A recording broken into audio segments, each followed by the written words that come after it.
notre section de formation sur le renforcement de capacités en matière de consolidation de la paix et de prévention de la violence. Donc, permettez-moi de commencer par souhaiter à tous les enseignants ici présents une bonne journée mondiale de l'enseignant. Et j'espère que les luttes pour le meilleur bien-être des enseignants dans la plupart de nos pays aboutiront à un succès. Donc, vous pouvez souhaiter les uns et les autres bon anniversaire ou bonne journée de l'enseignant. Voilà. De toute façon, j'espère que vous êtes tous bien. Est-ce que tous les monde sont bien aujourd'hui? J'aimerais voir des réactions si les gens sont là. Peut-être vous n'êtes pas là avec nous. Oui, bien. Ah, voilà. Super. Oui, bonjour. Super, super. Bon. Bonjour, bienvenue. Voilà. OK. Super. Voilà. Good afternoon from Nigeria. Merci à tous. Bienvenue. Donc, j'espère que la journée d'hier était productive pour vous tous. En tout cas, pour moi, ce fut une conversation très riche. Donc, j'espère qu'on va avoir une conversation encore plus riche aujourd'hui. Malgré le bon engagement de certains d'entre vous hier, certains ont été un peu inactifs parmi nous hier aussi, soit à cause d'une mauvaise connexion d'Internet ou soit à cause du motif engagement. Pardon? Est-ce qu'il y a quelqu'un qui... Voilà. Voilà. Peut-être à cause aussi du motif engagement. Donc, je comprends aussi que c'est l'un des beaux pouvoirs du monde virtuel, que vous pouvez être dans plusieurs endroits en même temps. Mais certains oubliaient même de couper le micro tout en parlant ou en participant à notre réunion ou en répondant à un appel. Donc, en fait, on vous demandait aujourd'hui seulement de, s'il vous plaît, nous accorder peut-être ces 3 heures de votre temps parce que l'approche de formation que nous propose ou que nous essayons de présenter est basée sur une approche participative et collaborative. Donc, si sur plus de 50 personnes qui participent dans cette section, il y a moins de 20 personnes qui s'engagent réellement, nous sommes loin de atteindre l'objectif de cette section. Donc, c'est pourquoi j'espère que vraiment que nous aurons plus de personnes qui participent à la discussion aujourd'hui. Et bien sûr, pour le reste, les restes de jours que nous serons ensemble. J'espère que vous êtes d'accord avec moi. Donc, si vous êtes d'accord, montrez-moi une réaction, peut-être un coup de pouce. Pour être sûr que vous êtes d'accord avec moi, on va s'engager vraiment aujourd'hui. Voilà, OK, merci. Je vois 3, 4 réactions. Ouais, c'est déjà une bonne chose. Merci. Voilà, hier, nous avons commencé une exercice avec un triangle de la violence que nous avons transformé en devoir. Donc, merci à ceux qui ont pris le temps d'ajouter quelque chose au Jamboard. Mais certains ont des points ou n'ont pas pu ajouter. S'il y a des gens qui ont des points qu'ils n'ont pas pu ajouter au Jamboard pour les raisons techniques, n'hésitez pas à nous faire savoir ou vous pouvez aussi copier-coller sur le chat et nous ferons le nécessaire pour le coller sur le Jamboard pour vous. Donc, je pense qu'on va partir avec des réponses que nous avons déjà et pour ne pas créer en pot. Voilà, merci Sushi de partager votre écran. Je vois sur l'Égypte. Voilà. Attends. J'ai un problème de... Je sais pas qu'est-ce qu'il y a avec moi. Juste un instant. Sushit, can you enlarge a little bit? Because I cannot see. Voilà, merci. Ouais, ça c'est quel pays? Ouais. En fait, on va pas parcourir tous les pays qui ont fait quelque chose, mais je pense que vous avez la sorte. Oui, ça c'est Cameroun. Parler de violence domestique, violence conjugale, coupe de vol au sein de couple, au sein de violence économique, le mariage prématuré et forcé, illégal. Voilà. Je pense qu'il y a beaucoup de pays qui ont le même type de violence chez eux aussi. You can continue to the next country, peut-être, Sushi. Let's, let's run quickly through some of the countries. You can go to the next country, please.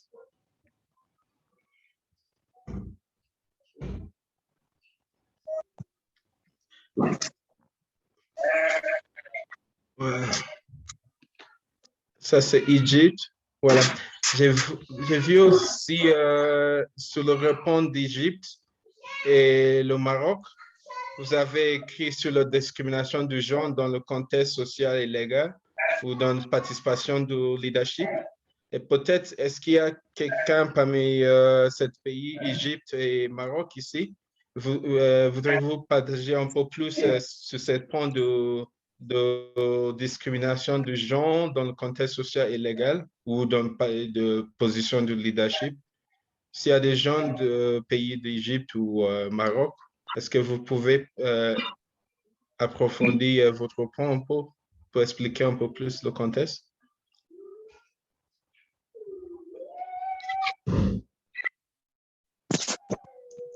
Il n'y a pas de participants d'Égypte ou Maroc ici?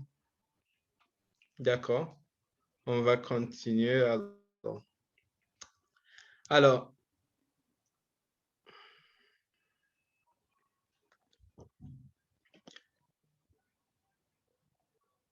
euh, pour le Sénégal, je vois qu'il y a, il y a une histoire des histoires incorrigeantes pour le Sénégal, qu'ils ont noté qu'il n'y a pas de violence culturelle au Sénégal, ainsi que peu ou pas de violence structurelle dans la société, ce qui est une bonne chose pour moi, en fait.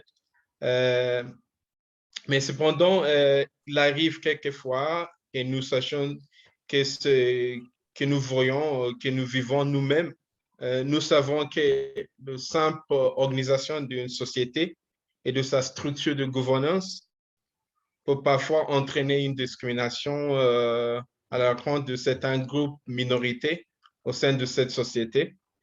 Et parce qu'il s'agit d'un groupe de minorités, cette question ne sont parfois pas prises en considération ou sont totalement ignorées. Donc, il est donc bonne chose de prêter attention à certains de ces éléments qui pourraient devenir un enjeu très systématique. Mais en tout cas, je crois au Sénégal qui dit qu'il n'y a pas de violence culturelle ou structurelle dans nos Bonjour, sociétés. bonjour, C'est bonjour, déjà une bonne chose. bonjour. Oui, bonjour. Voilà, donc je suis du Sénégal, donc seulement pour insister sur les violences culturelles, Oui, parce que pour moi, il y en a, d'accord. parce qu'il y a les mariages prématurés, les mariages précoces. En même temps, il y a la discrimination ethnique dans certaines entreprises, dans certains organismes. D'accord. Voilà, donc seulement pour insister, pour OK. dire exactement que Donc, ça même existe, si mais les taux, oui. voilà, voilà. Allez-y, continuez. OK. OK. Merci d'avoir précisé. OK, merci. Je ne vois encore rien pour le pays comme le Kenya, le Burkina, Nigeria, le Niger, le Mali. Il y a beaucoup de pays qui n'ont pas encore écrit quelque chose sur le Jamboard. Euh, est-ce que c'est parce que vous n'avez pas compris l'exercice ou il y a des problèmes de technique ou bien il n'y a pas de violence dans votre pays? Peut-être est-ce qu'il y a des gens de ce pays que j'ai appelé non? Côte d'Ivoire, le Guinée, Centrafrique? Est-ce que c'est des problèmes techniques ou de ma compréhension d'exercice ou il n'y a pas de violence dans votre pays? Est-ce qu'il y a quelqu'un de ce pays? Oui, le Burkina, moi j'ai levé ma main. D'accord. Je peux prendre la parole. Oui, oui, vas-y, Antoine. Oui. D'accord, merci. Je pense que j'ai fait aussi ma mise à jour. Il faut voir le slide 8. Nous sommes au 9. Au 8, j'ai aussi fait ma mise à jour. Ah, Celui qui d'accord, merci. gère la plateforme peut faire juste précédent. Et pour le Burkina avant l'Éthiopie. Ah ouais, excusez-moi, je n'ai pas vu avant. Oui, oui. OK, merci. Je l'ai vu avant le commencement de session. OK. Amadou Youssouf. Oui, alors bonjour. Moi, je veux parler au nom du Niger. Je pense que j'ai également rempli l'exercice, sauf si ça ne s'est pas actualisé. Et je pense que j'ai eu à le faire. Donc, voilà, à revérifier, s'il vous plaît. Voilà. En Nigeria aussi, ils ont des choses déjà. Ah, mais c'est les gens qui ont travaillé beaucoup juste avant de commencer de section. Ça, c'est très bien. D'accord. Mouleta.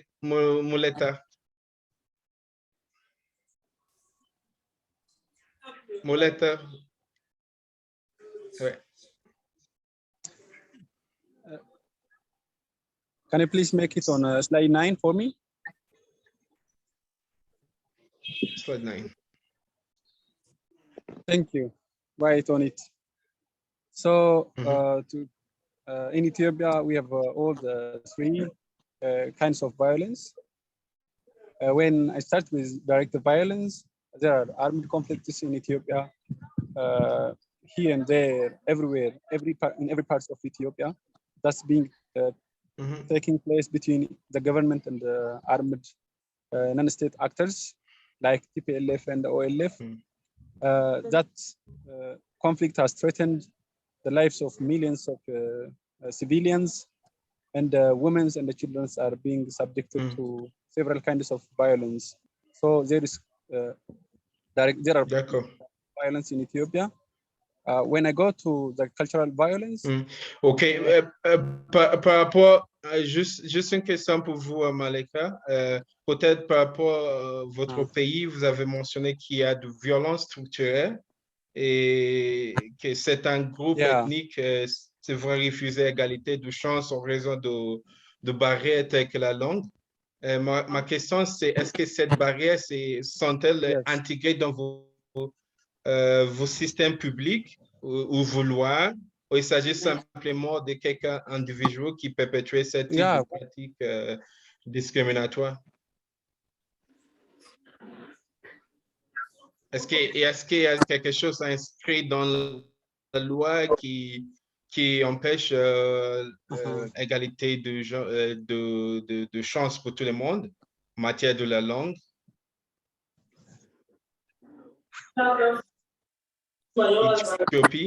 Thank you. That's a good question.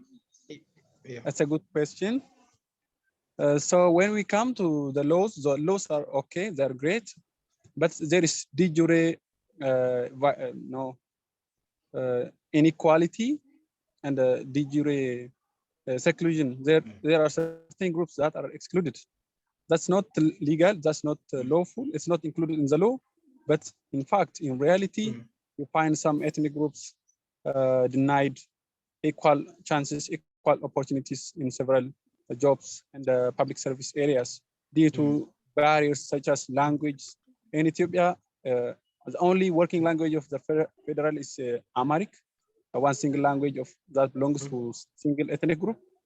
So that's one difficult, and another is historical legacies that have placed one ethnic group in advantageous position in education and capacity building. That have brought about structural violence. When I go to cultural violence, donc, may I proceed? Yeah, please. If you can be brief, that would be great. Yeah. Sure. I will be brief. So there is also cultural violence in Ethiopia. There is this belief that certain, even one ethnic group is superior and others are inferior. certain groups are believed to be, certain ethnic groups are believed to be from another world, from another planet.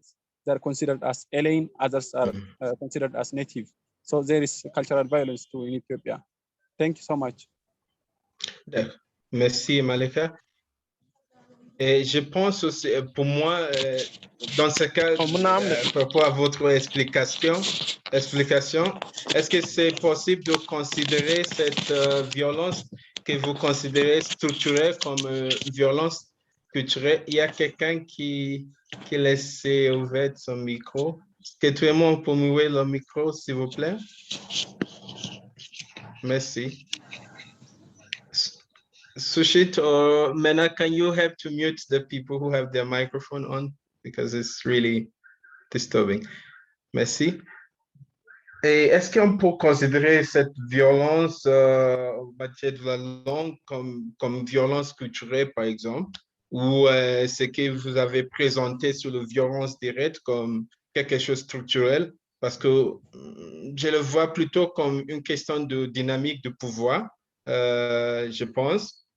Mais c'est quelque chose qu'on peut voir en matière de catégorisation, ce qui est violence culturelle ou ce qui est violence directe ou culturelle plutôt. Donc, je vais peut-être pour aller plus loin, je vais s'aligner un peu sur cette triangle de la violence et la particularité de chaque catégorie, juste pour mettre des choses en perspective. Sushit, si vous pouvez aller jusqu'à 20e, voilà, c'est celui-là. Ouais. Voilà. Vous voyez, sur la violence directe, c'est quelque chose que nous voyons ou que nous vivons. Il peut donc s'agir de violence physique comme une agression physique, un meurtre, etc. Il peut également s'agir de violence psychologique ou d'un comportement qui provoque un traumatisme ou anxiété ou un stress. Mais à côté de violence structurelle, c'est quelque chose qui est intégré, une sorte de violence qui est intégrée dans les structures sociales. Les sociétés sont constituées de systèmes et ces systèmes comprennent les lois et les institutions établies pour le faire respecter. Les systèmes économiques tels que le marché, les interrelations sociales, les institutions religieuses et leur fonctionnement, ainsi que dans de nombreux cas des institutions des armées ou quelque chose comme ça. Donc, tous ces systèmes, ils interagissent les uns avec les autres pour créer des relations très complexes de pouvoir.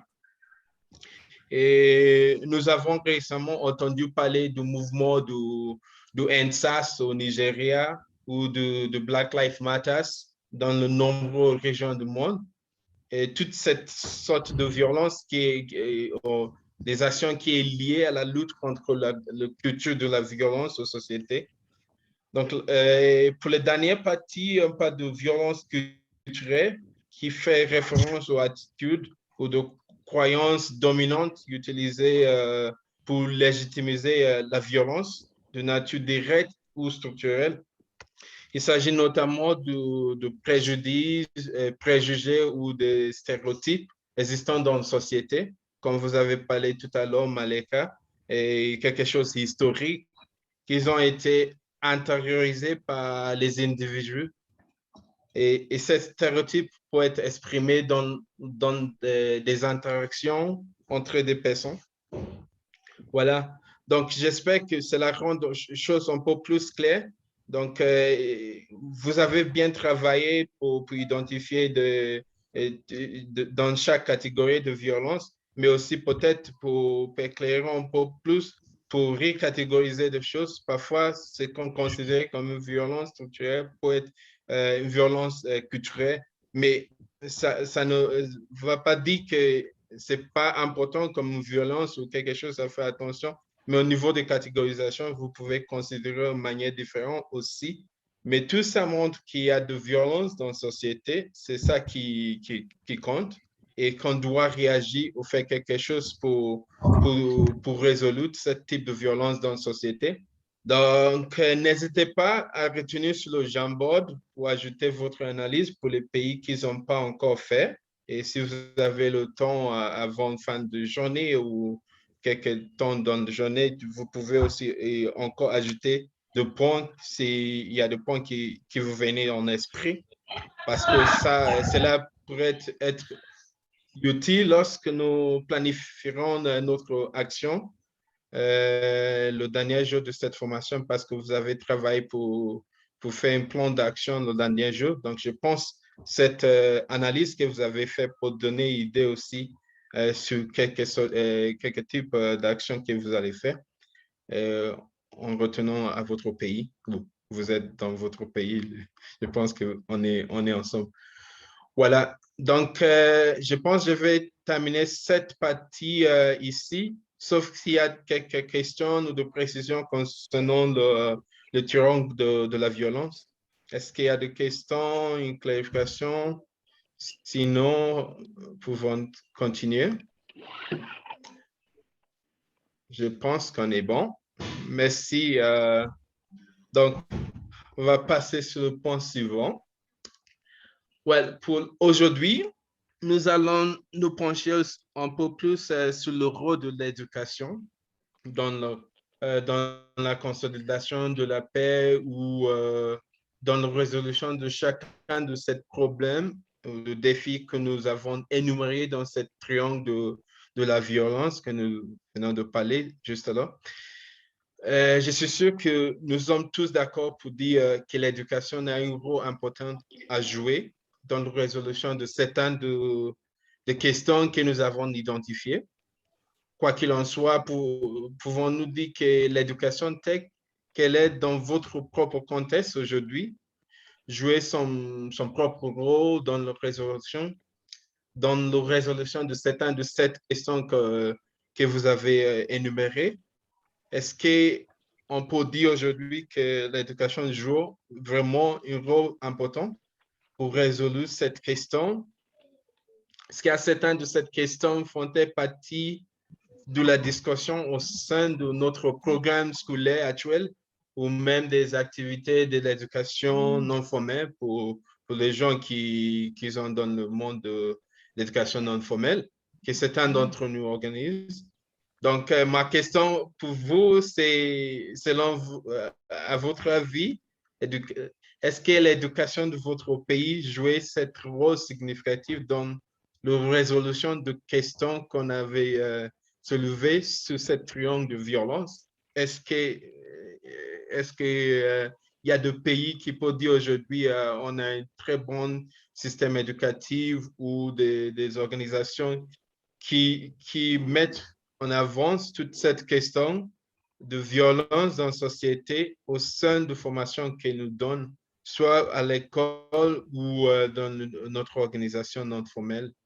Est-ce qu'il y a des gens qui voulaient partager? Oui, Rania, vous pouvez parler. Vous avez Bonjour. bonjour. Rania. Oui, alors j'aimerais Rania. parler. Oui, vous pouvez m'entendre? Oui. Ok, parfait. Oui, En fait, vas-y, Rania, oui. donc, personnellement, je trouve que dans le système éducatif marocain, il y a beaucoup de travail à faire parce qu'on n'aborde pas ce genre de sujet à l'école, à part dans les organisations non gouvernementales. Si vous en faites partie, pas tout le monde a le privilège d'en faire partie, mais je trouve qu'on ne centralise pas assez les discussions et on ne donne pas assez d'importance aux discussions sur des sujets tels que la discrimination, la violence faite aux femmes, par exemple. Et je trouve également que le milieu éducatif marocain est rooted in discrimination. Par exemple, à l'école, dans toutes les écoles marocaines publiques, toutes les filles doivent mettre une sorte de blouse, alors que les garçons n'en mettent pas, pour raison qu'elles peuvent disturb les garçons, ce qui est assez misogyne. Et je trouve que déjà, la discrimination commence déjà par ce genre de comportement normalisé à l'école. Voilà. Et je trouve assez que les discussions faites autour des violences se trouvent plutôt sur les réseaux sociaux. Tamara, est-ce que vous pouvez mieux... S'il vous plaît, mouillez votre micro, s'il vous plaît. Et également dans les écoles privées et publiques, les filles doivent mettre des blouses. Et quand on demande, par exemple, pourquoi les garçons n'en mettent pas, eh ben, on nous dit que nous, on a certaines choses qui peuvent disturber, ce qui est assez misogyne. Du coup, la discrimination envers les filles commence déjà dans le milieu éducatif. Donc, ça reste mon point de vue. D'accord. Merci de le partager, Rania. Syrien, pardon. Syrien Manga.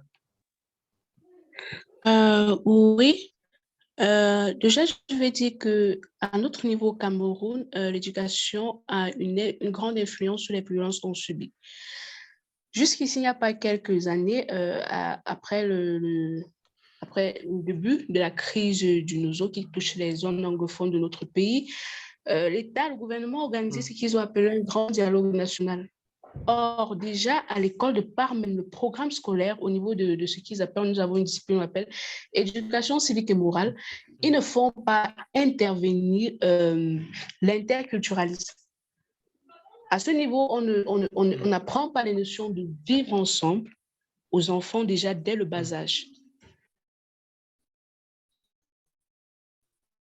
On va se focaliser sur les devoirs et les droits. C'est bien, mais ces devoirs et ces droits-là n'empêchent pas que demain, face à une situation de crise ethnique et ethnique que nous l'avons actuellement, que ça puisse apporter une solution concrète. Cela n'est vraiment pas pris en compte. Le programme scolaire n'accompagne pas. Notre programme scolaire n'accompagne pas les points et D'accord. Et sachant que quand on parle de l'éducation dans notre sens, on parle de deux approches, éducation formelle et non formelle. Peut-être aussi à votre réponse, Pietro, est-ce que vous pouvez aussi partager si, en plus de système formel, est-ce qu'il y a des choses, est-ce qu'il y a des systèmes non formels ou des organisations dans votre pays, au Nigeria, jouer un rôle important pour mettre en avant cette question, ce défi qu'on a parlé tout à l'heure sur le plan de violence. Pietro? Pietro, Thank you very vous much. pouvez parler. When it comes to education and peace building in Nigeria, it has to do with various facets in terms of dissemination, comprehension, and the mode of delivering the peace building itself. Now, education for the aspects of comprehension in terms of nipping conflict in the bud has to do with communities where you are delivering those peace building initiatives in, how they are able to understand the message you are bringing to them, how NGOs play a part, and the methods they use in delivering those informations. Now, education could be is, but unfortunately, we really have low comprehension or low education in Nigeria due to the cultural issues that we have here and there. As we know, women are the best when it comes to peace building because they are natural peace builders. But this same gender has very low rates of education in Nigeria. I don't know about other parts of Africa, but in Nigeria especially, due to some cultural norms and values that propagates male child education ahead of female child education. So we can really entrench the importance of having this educational system spread across board. It will enhance peace building. When it comes to formal and informal as well, it mustn't be education in terms of reading and writing. We could also utilize the Arabic system of education or the local system of education in passing across these messages. So NGOs have really been at the forefront of utilizing various educational methods in peace building in Nigeria, be it the formal structure or informal method, and is yielding good results. D'accord. Merci Pietro. Assieto, je vais vous donner la parole maintenant, mais si vous pouvez garder un peu bref, comme ça on peut prendre autre proposition. Assieto, après vous, on a Babaka. Et le reste, vous pouvez aussi utiliser le chat pour partager votre réaction ou commentaire. Assieto, vous avez la parole. Alors, bonjour. Bonjour. Oui, bonjour. Voilà, j'aimerais partager un contexte assez récent de forme de violence directe qui peut être affiliée aussi à une violence structurelle. Donc, on constate récemment au niveau de nos établissements publics. Là, assieds-toi. Là, on a passé déjà le rôle de l'éducation pour résoudre toute cette question de violence qu'on a parlé. Donc, maintenant, pas de rôle de l'éducation.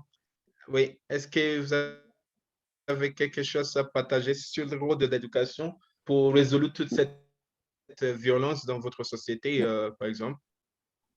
D'accord. Donc, présentement, on est une association, une association que je dirige déjà. Donc, les solutions qu'on a préconisées, on prévoit des forums de sensibilisation sur le numérique parce que la violence est partout. Donc, à travers ces forums et les compétitions qu'on va organiser en ligne, il est prévu de faire des sensibilisations sur de violence qui est adapté un peu à les solutions numériques et à l'intelligence artificielle. Donc, c'est un moyen que l'on envisage d'utiliser dans les jours à venir. Donc, on est en partenariat avec d'autres organismes et d'autres structures privées telles que Orange Digital Center. D'accord, merci. Voilà. Je vais prendre une dernière proposition, commentaire de la part de Babaka. Est-ce que vous pouvez garder votre commentaire très bref, s'il vous plaît? Babaka? OK, on n'a pas Babaka avec nous, je pense. Dans ce cas, je prends Divan. Elle a Divan. Merci, bonjour, merci beaucoup pour la parole accordée. Bon, déjà, moi, je pense qu'ici, chez nous, en RDC, notre système éducatif doit revoir beaucoup de choses pour consolider la paix et tout ça. Et déjà, à l'école, je prends les écoles, déjà, on n'apprend pas aux élèves comment ils peuvent résoudre les problèmes communautaires. Donc, les problèmes qu'ils font face au sein de leur communauté. Alors, nous, autant que les gens membres des sociétés civiles, qu'est-ce que nous faisons avec les stratégies que nous avons? Des fois, nous faisons des descentes sur terrain pour parler avec les élèves. Parce que dès les bas âges, si on inscrit déjà à ces élèves comment ils peuvent résoudre les problèmes communautaires, genre comment ils peuvent faire face pour lutter contre la paix, tout ça. Alors, nous partons avec des thématiques bien concis pour discuter avec les élèves, genre pour les violences liées au genre, les violences liées au genre. Nous partons et nous discutons avec les élèves. Devant, je pense que c'est votre côté, il y a beaucoup de bruit. Est-ce que vous pouvez partager votre commentaire dans le chat parce qu'il y a beaucoup de bruit derrière? Désolé.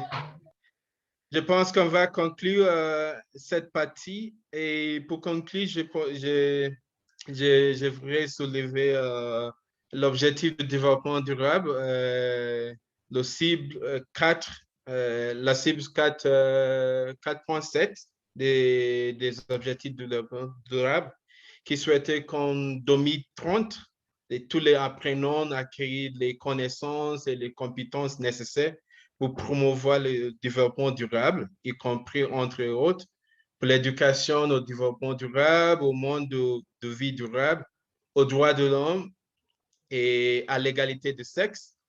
Mais moi, je souligne la dernière partie qui parle de la promotion d'une culture de la paix et de la non-violence, à la citoyenneté mondiale et à l'appréciation de la diversité culturelle et de la contribution de culture au développement durable.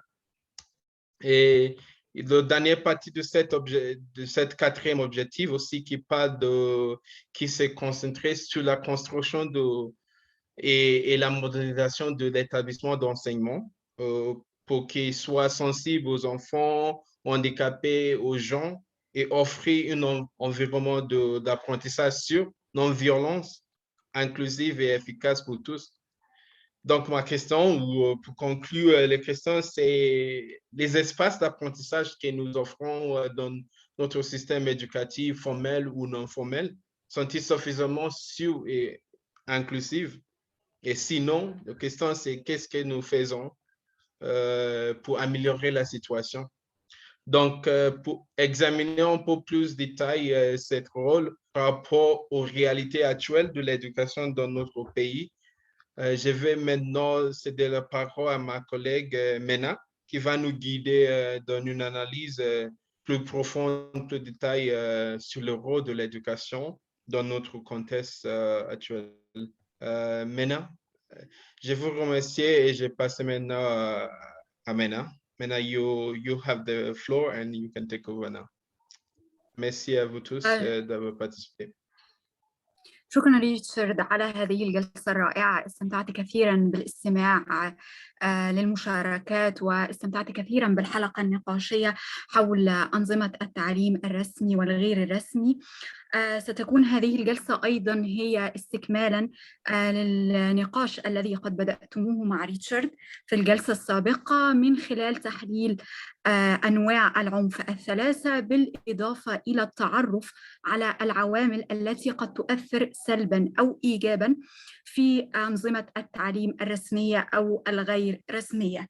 في البداية وللتوضيح وللتذكير أيضا بما قاله ريتشارد مسبقا، فإن أنظمة التعليم الرسمية يقصد بها هي الأنظمة الموجودة داخل المدارس وداخل الجامعات، سواء المدارس والجامعات الحكومية أو المدارس والجامعات الخاصة، باختلاف طبعا البلدان. فيما يخص أنظمة التعليم الغير رسمية، يقصد بها البرامج والأنشطة المصاحبة التي إما نقوم بها كممثلين لمنظمات المجتمع المدني الغير حكومية، أو كأنشطة مصاحبة من خلال المجموعات التطوعية للشباب في القارة الإفريقية. أيضاً استمتعت من خلال النقاش بالتعرف على كثير من الظروف التي قد تعوق بناء السلام في أنظمة التعليم المختلفة، سواء الرسمية أو الغير رسمية، ولهذا أعتقد بأن هذا النشاط سيكون مهماً من أجل التعرف معاً على العوامل المؤثرة على أنظمة التعليم من أجل بناء السلام. اسمحوا لي مشاركة الشاشة حالياً.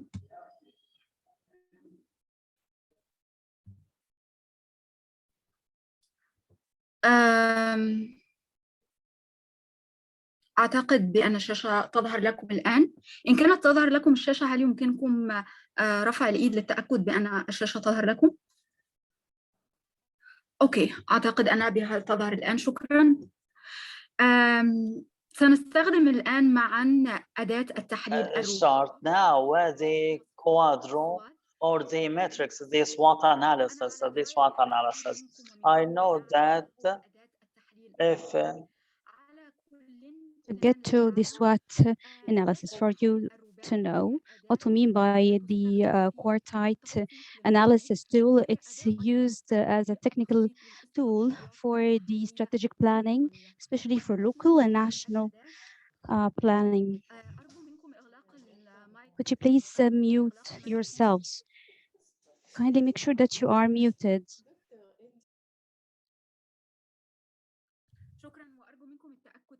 Thank you so much.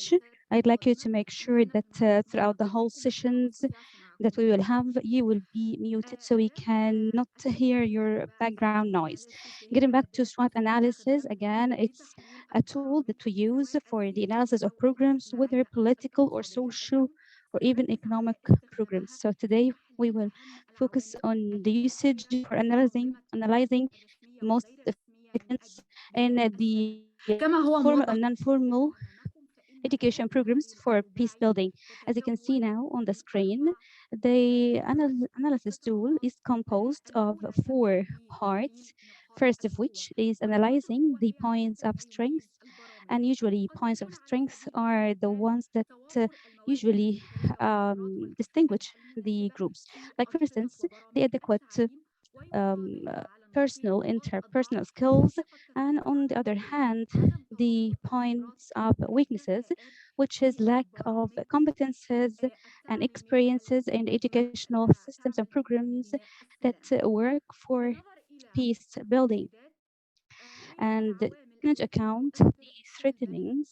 Those are the negative impact elements that have bad impact on the objectives and milestones of peace building projects. Like, for instance, the absence of the local and national project plannings, and also, on the other hand, the chances that could be internal or external. For instance, to have some unilateral strategies and national plans supporting peace building, availability of human and capital, human resources and human capitals, availability of national and local networking, along with international networking inside the African continent that help promoting educational programs that focus on peace building. If we will take a look on the vertical aspects, you will see here the points of strengths and points of weaknesses. As we said, those are fundamental elements affect on our programs that we set up, and they are all related to the work forces and the financial resources. If we will look towards the bottom line of the vertical analysis, you will find challenges and opportunities. And here we work on changing threats or challenges to real opportunities and vice versa. If we will consider the horizontal aspects, you'll see on the left-hand side, you will see that the points of strengths and the challenges, and on the other side, on the horizontal left-hand side, you will see the points of weaknesses and the threats that also have bad impacts on the peace building education programs. This is summary the explanation for SWOT analysis tool. So what we are asked for in this session that we will get split into 4 groups. Again, this classification will be done to the groups according to the language. And inside the groups, you will be asked to use the SWOT quartile analysis tool, whether to analyze these elements inside the educational official and formal systems or inside the non-official education systems. So we will use this activity. We will use Google Jamboard, and you will have the exact label of the group at the top of the screen, and also we will put it clearly what is requested from each group. Before we split it into the groups, if you have any inquiries, please feel free to share it with us in regards to the SWOT, or if you'd like to have some other clarifications for this activity or for the SWOT analysis tool, please use the raise hand in Zoom, and then we can pass over the mic to you.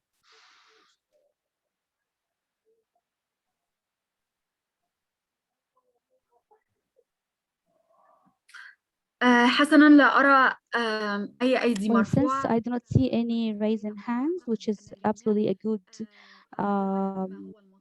Sorry, my hand is up. indication, which means everyone understands what is going on. Okay. هي لم تظهر لي. I'm sorry. Sorry, I didn't notice your. Okay, sorry. I don't know if your screen really showed well, because we only saw half of the screen and it wasn't moving. So I couldn't make out the other aspect of the SWOT analysis. So I'm a bit lost. إن كان المطلوب فقط هو أداة. Well, if you just would like to have full picture of the SWOT pictures, I'm really sorry that you weren't able to see it in full. But again, through the Google Jamboard that Suchit has just shared now in the chat box that you can see now, you will find all of the elements, and the picture will be even with a better resolution. And I'm sorry that it was not in full previously. هل لديكم أي أسئلة أخرى؟ Do you still have any other inquiries? إليسا، هل هي Elisa, would you like to answer?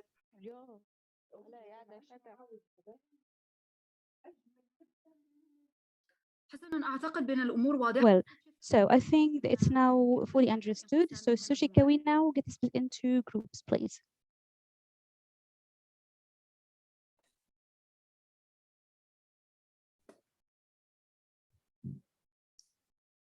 Suchith, can you hear me? Sushit, can you hear us? Right, thank you.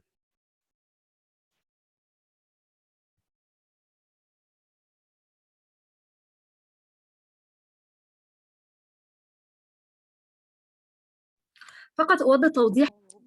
So we're in the big session, right? We're in the plenary session right now. Is that it? Yes, we are in plenary and others are coming back now. Merci. Thank you. Thank you.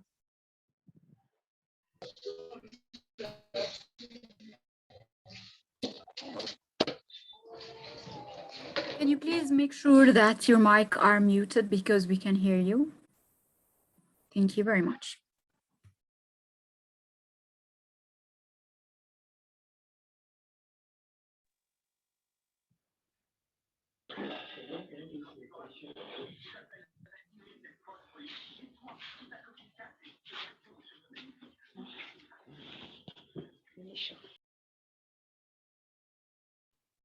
Mena, we are okay to go ahead. شكرا سويشث. أعتقد بأن الجميع قد عاد. في البداية أنا حابة أعرف. Thank you, Sushith. First of all, I'd like to ask you about how can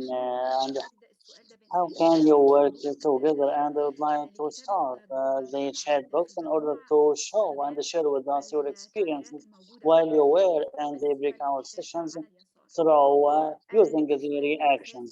But my main question for this session, the conclusion,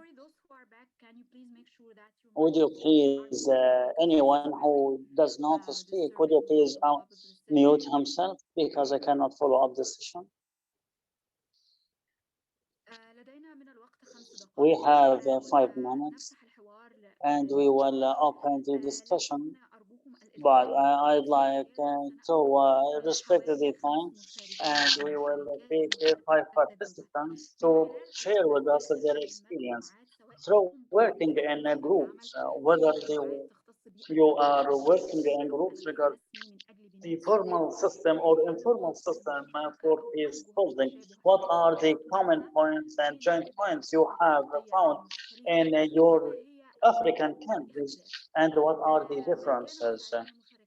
Anyone who is ready to share with us his experiences, so please raise your hand, raise your virtual hand in Zoom.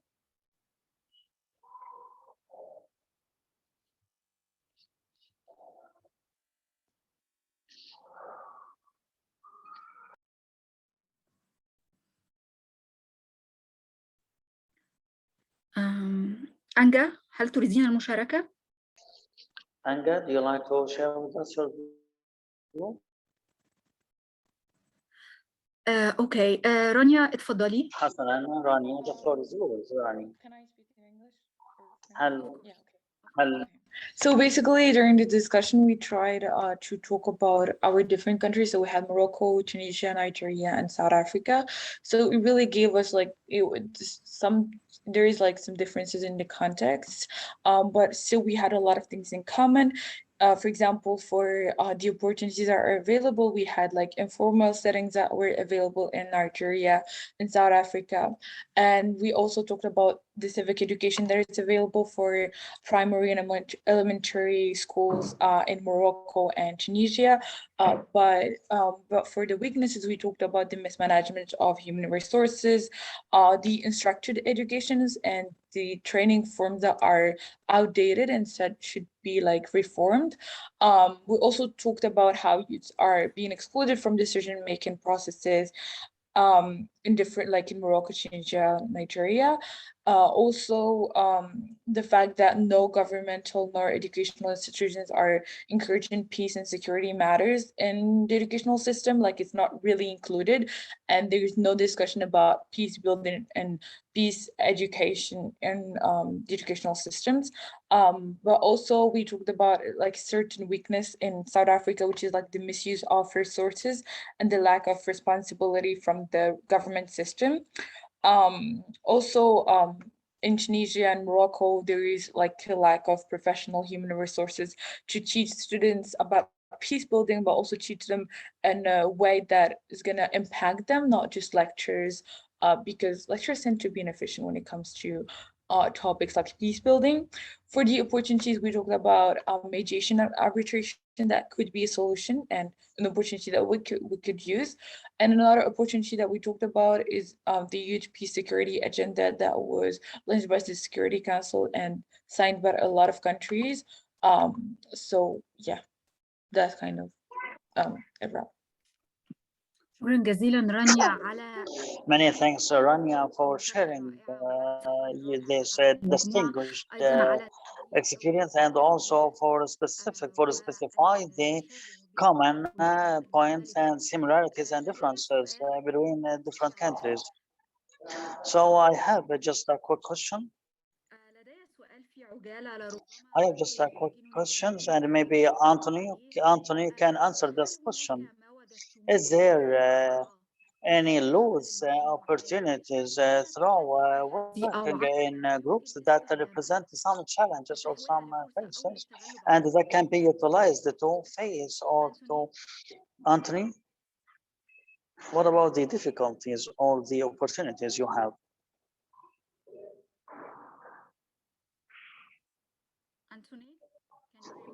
Anthony? Oui. No. Yes, I can hear you very well.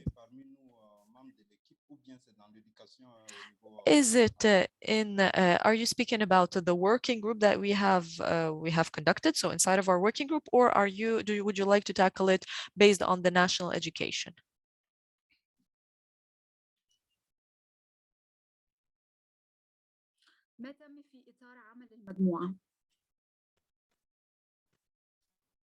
Ok. Bon, dans notre travail de groupe, je pense Okay, que during our working, so when we were working as a group, I think everything went very well. It was very organized. We had a facilitator, and we had a person who was taking notes and remarks. And all of the other members of the group were participating, and as well we had some connection issues, so we could not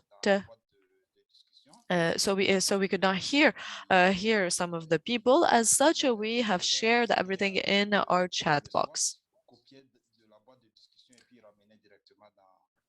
So we were copying the information that was in the chat box, and afterwards pasting it in the Jamboard and in the SWOT, and we had someone who was facilitating everything as well.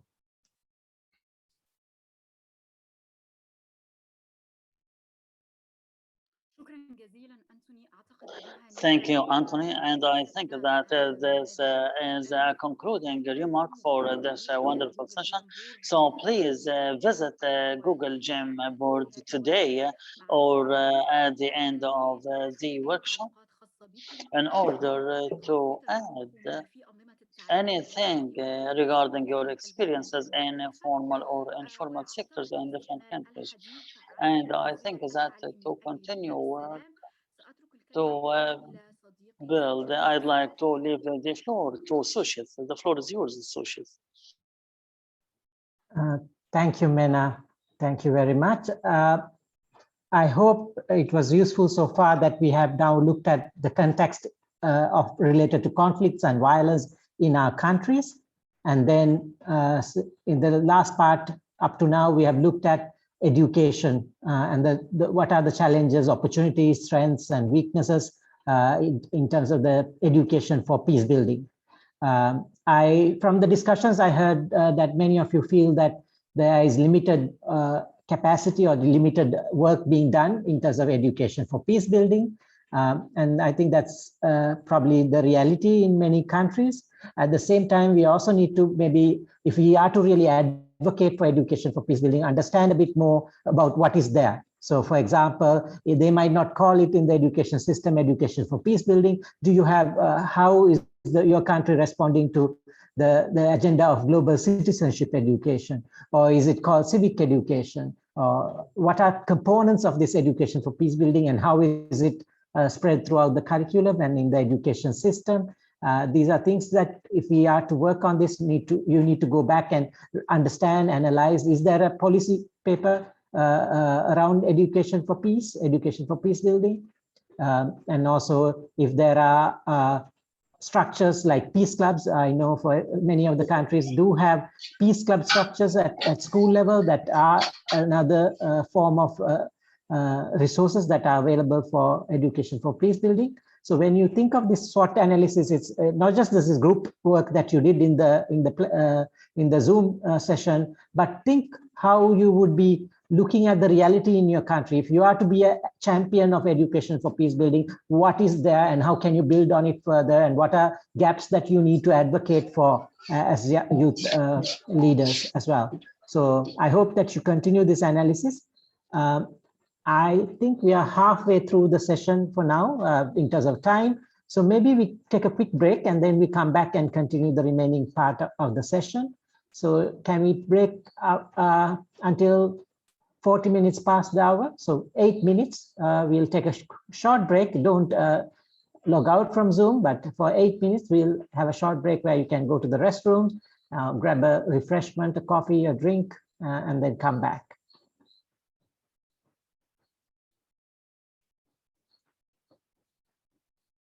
In the meantime, can we also request somebody to play some music if you can? So any volunteer who'd like to play music from your country for us to listen to during the break?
Katahiri bathi giya, dumba langat hita di giya.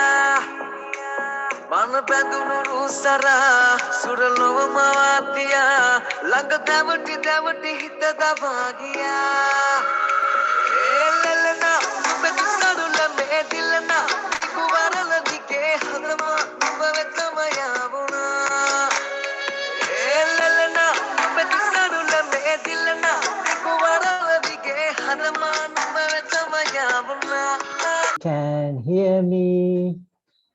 Put the heart reaction.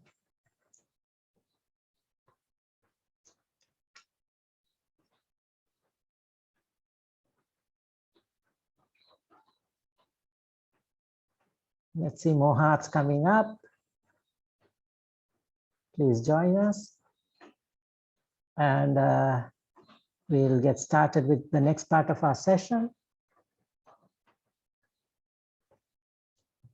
So for the next activity we are going to do, we are going to think a bit more around this education for peace building. What type of education is needed for peace building, and to think a bit more on this and how education links to peace building. We are going to do a small poll activity using Zoom. So I'm going to put up different statements, and with these statements, you have option of selecting whether you agree to that statement, you disagree to that statement, or whether you take a middle ground on that statement. So a question will come up on the Zoom poll function, a statement will come up, and then you have to decide whether you agree, if you're in the middle, or whether you disagree. And after that, we will have a small dialogue with each statement. Are we okay to go ahead? So maybe I start with the first statement for this exercise. Okay, you should be able to now look at the statement. So vote according to how you want to stand on this statement. Do you agree, disagree?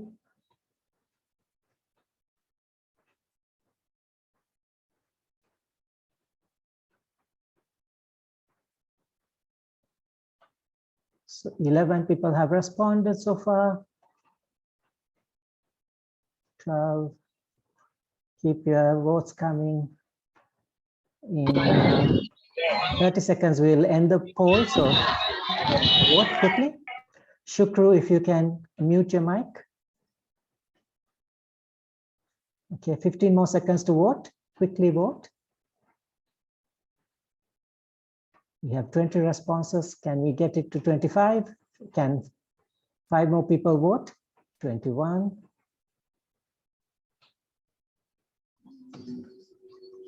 If you haven't voted already, just last few seconds to vote quickly.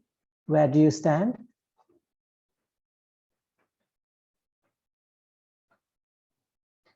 Okay, so 21 people did vote, and these are the results based on how you took a position. So out of the 21, 12 people said they agree with the statement, 8 people took a position in the middle, and 8 people, 1 person disagrees with the statement. Can we hear from few of you about why you took these positions? Anybody who wants to share from the agree position? Anybody who agreed? You can raise your hand and share why you agreed.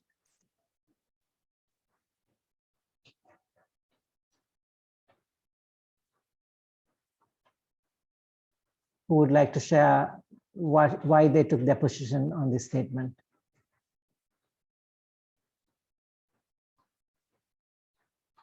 Yes, Emmanuel.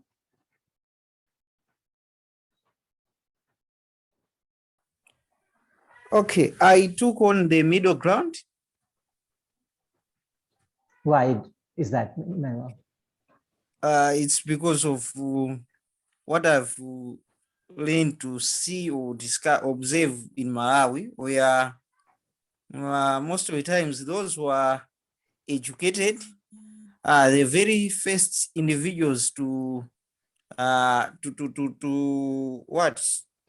do the opposite of equity and equality. So to me, I don't think education really leads to equity and the equality, because I actually see that the educated ones are the very first individuals to lead the community or countries towards the further inequalities and equity. Thank you. Thank you, Emmanuel. Pietro.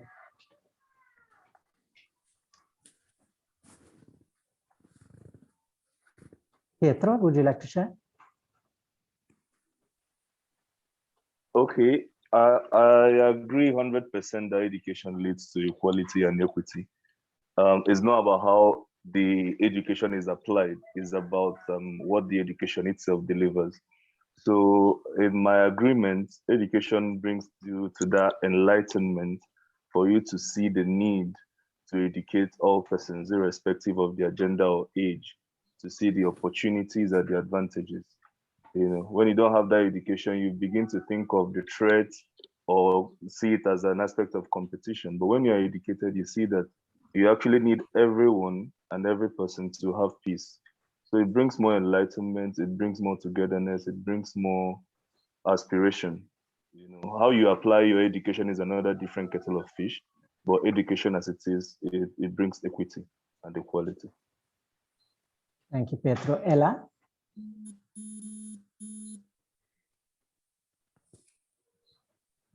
Ella Divine?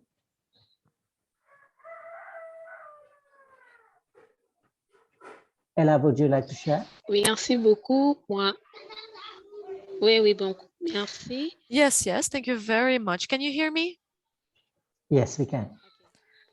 Oui. Oui, je disais que moi, je suis fortement d'accord que l'éducation... I was saying that I strongly agree that education supports equity and equality. Why? Because as my friend has already mentioned, it's not how you apply this education.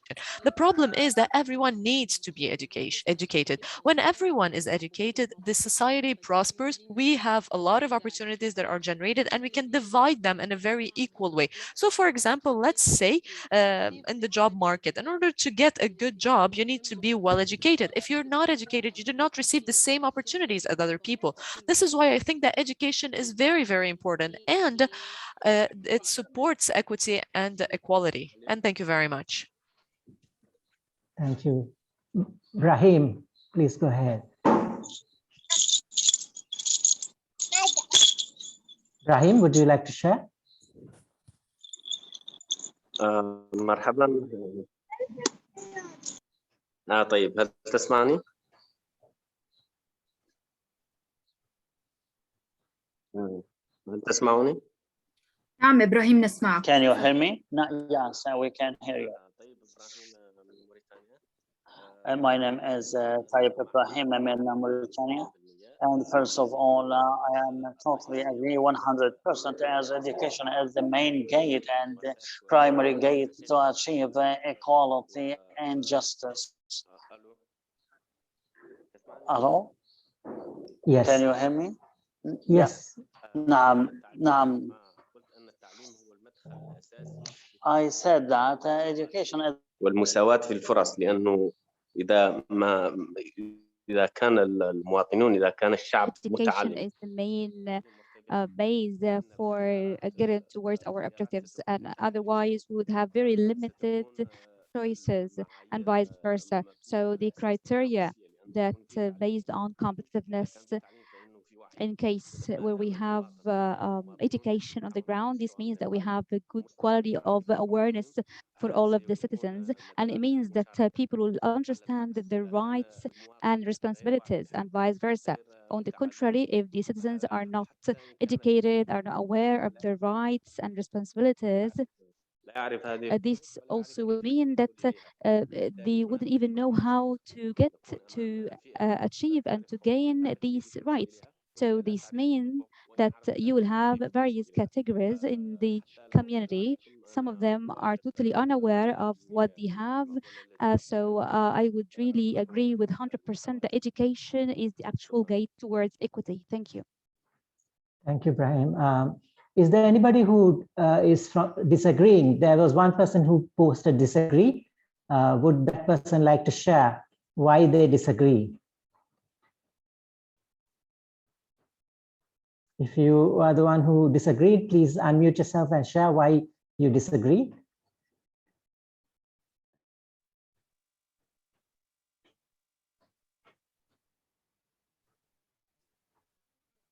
If not, can we hear from somebody who is in the middle? Je suis tout à fait d'accord. So hello everyone, I am entirely my name is Astetouane.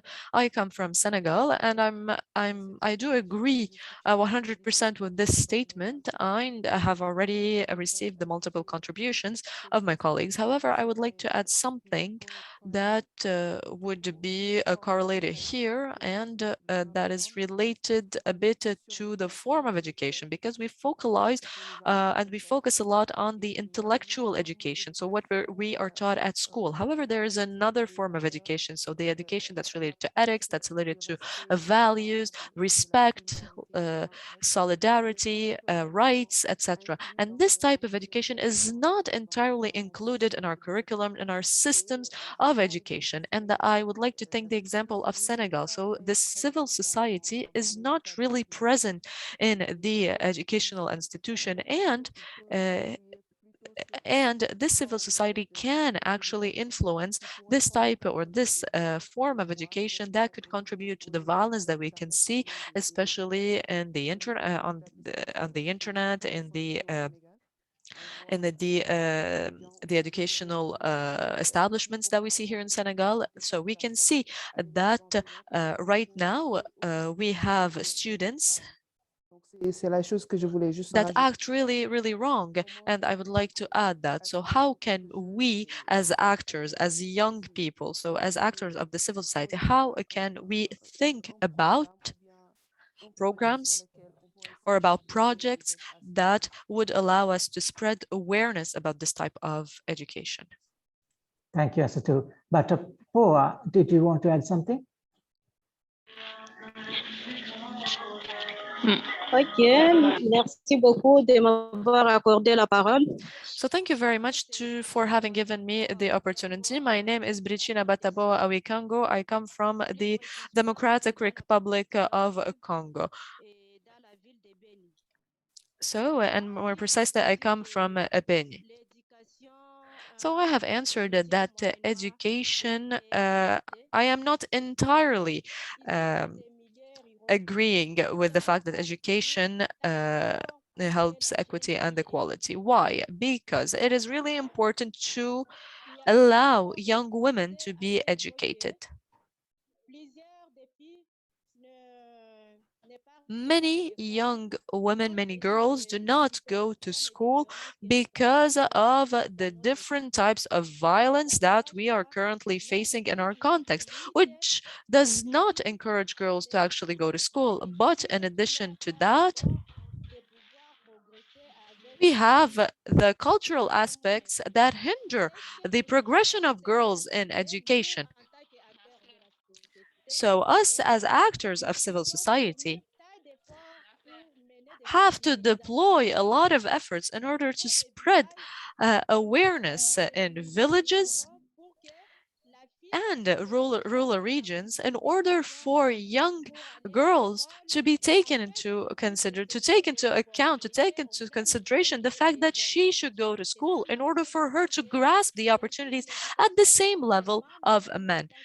So of course, this is what I wanted to mention. However, us as actors of civil society, we have to deploy a lot of efforts in order to spread awareness in our communities, so that young women need be taken into account, and thus these young women will have the same opportunities as young men in order to also to promote this aspect of positive masculinity.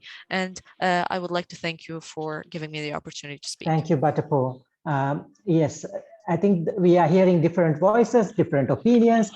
Some saying, yes, the ideal education should ensure that there's equity and equality, but then others are saying, no, the reality is different, that there is more changes that needs to happen in education in order to make sure that we do support equity and equality. So let's go to the next statement. Again, I'm going to put up a poll for you to respond to. And this statement says, spare the rod and spoil the child. Do you agree? Do you disagree? Are you in the middle?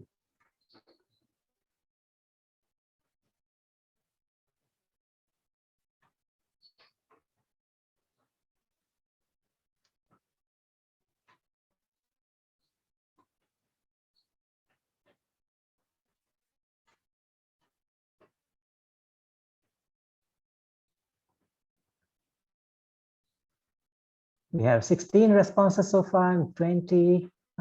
Yes, keep giving your opinion. 22. Emmanuel, if you click, there should be a button for poll that comes up, and then you should be able to respond to that. It's a pop-up that comes up asking you to decide which answer to vote for. So we have 25 responses so far. Can I close the poll? If anybody else is remaining, you have a few more seconds. 5, 4, 3, 2, 1, 0. Okay, so this time the results are interesting in that it's all in the 30s. So there is almost equal amounts of votes for different positions. 9 people have agreed with it. Most number 10 people are in the middle, and then 8 people have disagreed. Can we hear from somebody who would like to share their opinion? Please raise your hand, then I'll give you the floor.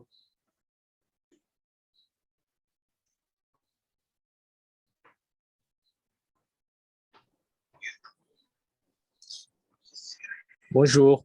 Alors, moi, je vais prendre la parole au nom du Niger. So, hello, I would like to take the floor in the name of Niger to express the fact that I disagree with the following statement.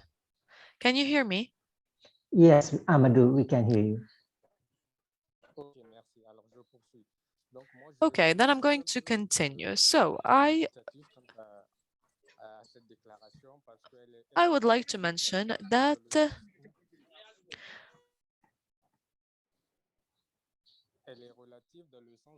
I would like to say that this statement is related to, so let's say in the French, we say that this statement can be put anywhere. It justifies a lot other violence or other forms of violence that are perpetrated. So for example, in the education, I would like to say that a lot of teachers. Alors, je poursuis. Donc, So souvent, I'm going to continue. A lot of teachers or even a lot of parents, in order to educate their children or in order to allow these children to assimilate any information, they're obliged to go back to physical action. So hit them or, for example, perpetrate any types of violence against them in order for these children to assimilate the information or some cortes, etc. And majoritarily the information is the same. So spare the rod, spoil the child. Because I love my child, I would like to hit them, to perpetrate certain violence because I would like them to learn. However, scientific research has shown that violence in the terms or related to education has never led to anywhere. So I would like to say that this statement or this expression is, I would like to repeat, is something that is put everywhere, so justifies everything and a lot of types of violence. This is why I do not agree with this statement, and thank you. Thank you, Amadou. I see different people with hands up. Let's go to Nina first. Nina?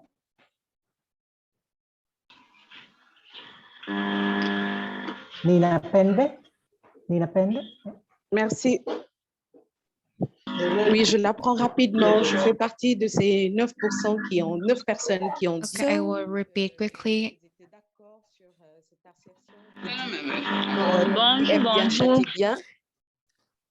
I am one of those people who believe that when you wanna, in the concept of tough love, if you want.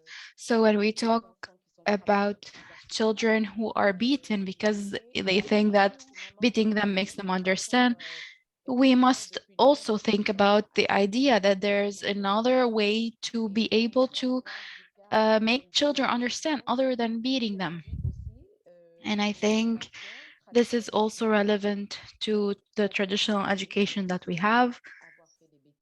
We can be punished for making a mistake, or punished because we didn't understand something that is considered a value in our educational system, etc. Thank you. Thank you. Can I invite somebody who agrees with the statement to share as well? I agree. Okay, Pietro, go ahead then. Thank you very much. I'm so passionate about this topic. And I would want to say that as much as globalization has brought in certain cultures, Africa should try to lose her culture in terms of the norms and values and method of training and method of discipline, most importantly. We see certain things in more developed climes. You hear of children opening fire in school, as in shooting and what have you. But we never had this in Africa. We never had terrorism in Africa. We never had lots of these social vices in Africa. As I might sound a bit archaic or traditional, as the case may be, but if you conduct a research on the surge in violent conflict in Africa, it was never this bad. If you remove slave trade and colonialism from our history, Africa was a very peaceful region. But the advent of internet, the advent of globalization, the advent of certain adoptions, I mean, we shouldn't lower our standard. Yes, we could water certain things down, but discipline is very important. We know what our culture and value brings, and indeed, if you spare the rod, you will spoil the child. You see, children of this generation, they've lost their values. Even the conflicts that will come next after this will be worse than what we're experiencing, God forbid, because our values are so low, our discipline is so low, everything is so low because of certain things we are bringing in. We have weak institutions, and then we don't have the informal institutions to train our children. So if the weak institution now emboldens corruption and what have you. So we need to really go back to basics. Thank you very much. Thank you. Surian? Surian? Oui. Yes. I am one person out of the 9% of people who think that that you should adopt tough love. And why is that? Because when we adopt this kind of measure to implement a certain logic, we can go through the step of punishment, but punishment should not exceed an acceptable level. The punishment should be proportional to the action, because this would lead us to giving instructions or showing the real values that we want to convey. And that's why I think that we need to punish when needed. Thank you. Thank you. Can I invite Tomani?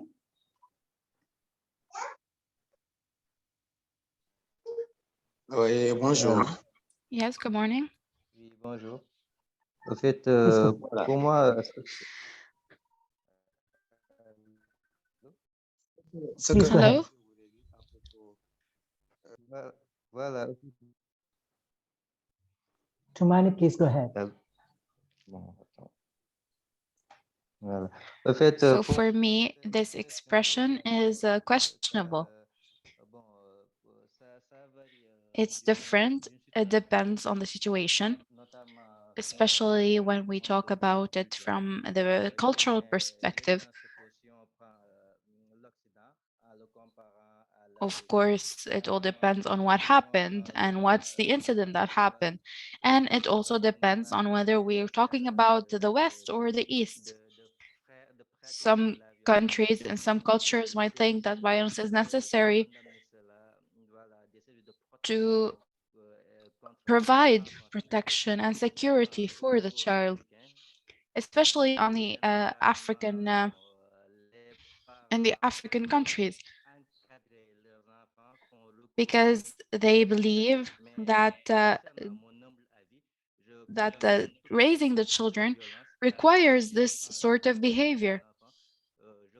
But I think when it comes to the education of children, to allow them to grow properly, we have to create an enabling context that is harmonious to allow them to grow the right way.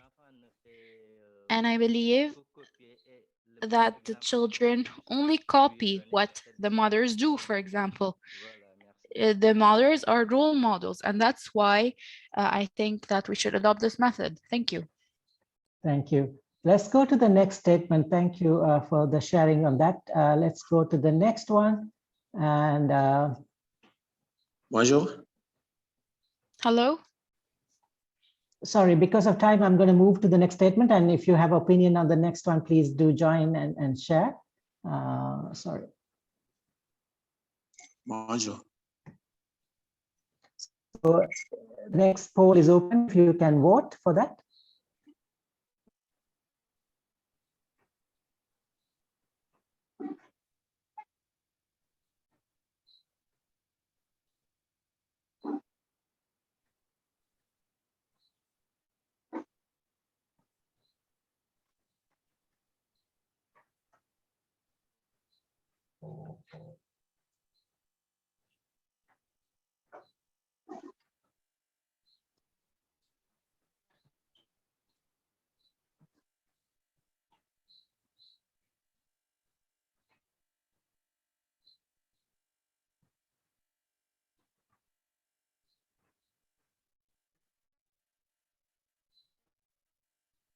So we have 20 votes so far. Let's get it up to 25. And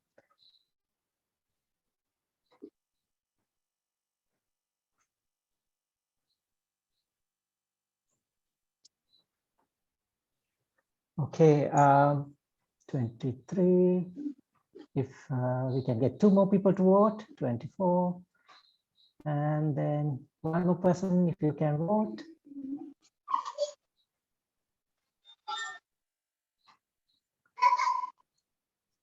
Okay, so we see the results. There is 2 people who agree with the statement, 6 people who are in the middle, and then 16 people disagrees with the statement. Who would like to share? Bai, would you like to share?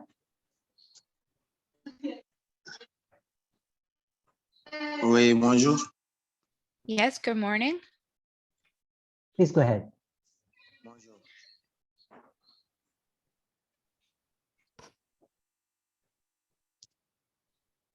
Bon, ce que je veux parler à propos de ça, Well, I want to say something about this.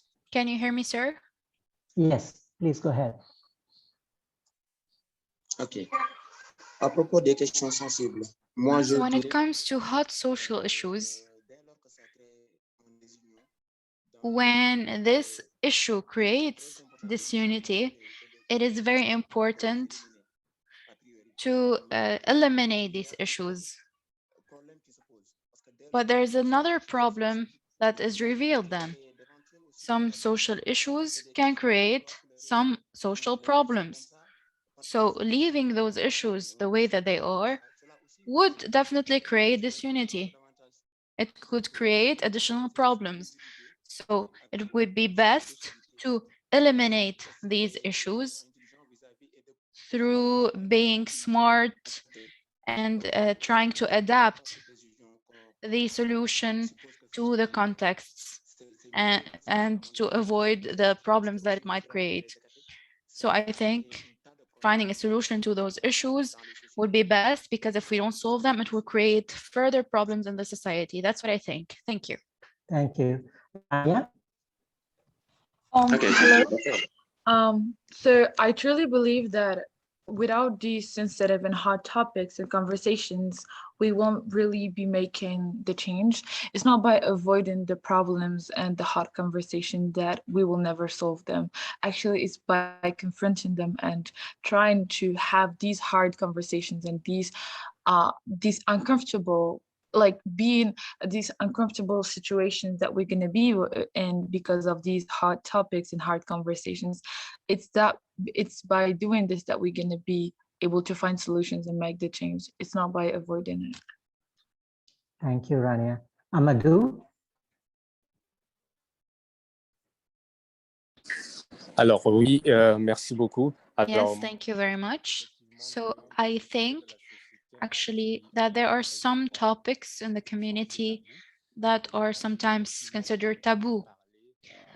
But I still think that not talking about them strengthens the problem or exacerbates the problem. And I think that some things must be discussed. We should open a dialogue, allowing us to find solutions, because some subjects like forced marriage or violence against women and children, we cannot close our eyes to those subjects. Those subjects are taboo in some communities, yes, but we should open the discussion. So all the parties should be on the same page and should know that without the discussions, we cannot move forward. Thank you. Musa, can I invite you to share, Musa? Okay, merci beaucoup. Yes, Bonjour. thank you very much. Good morning, everyone. So when it comes to me and to this question, I think that the issue should be discussed, because when we discuss issues, we can agree on specific things. We shouldn't avoid such questions. Maybe sometimes we think that those issues should not be tackled, we should avoid problems. But the majority of the problems that we have today are due to these situations and due to these issues. There are many things that we avoid to speak about, but they come back and they are exacerbated. I think that everything, whether it's good or bad, should be tackled. We should try to see how we can deal with these issues in a way to ensure a better future for future generations. We have to adopt an approach that is positive and efficient to reach a solution. Thank you very much. Thank you. Okay, let's go to the next statement and then look at the next statement. Sorry, because of time, I'm not able to give everyone the chance. So please look at this statement and give your votes.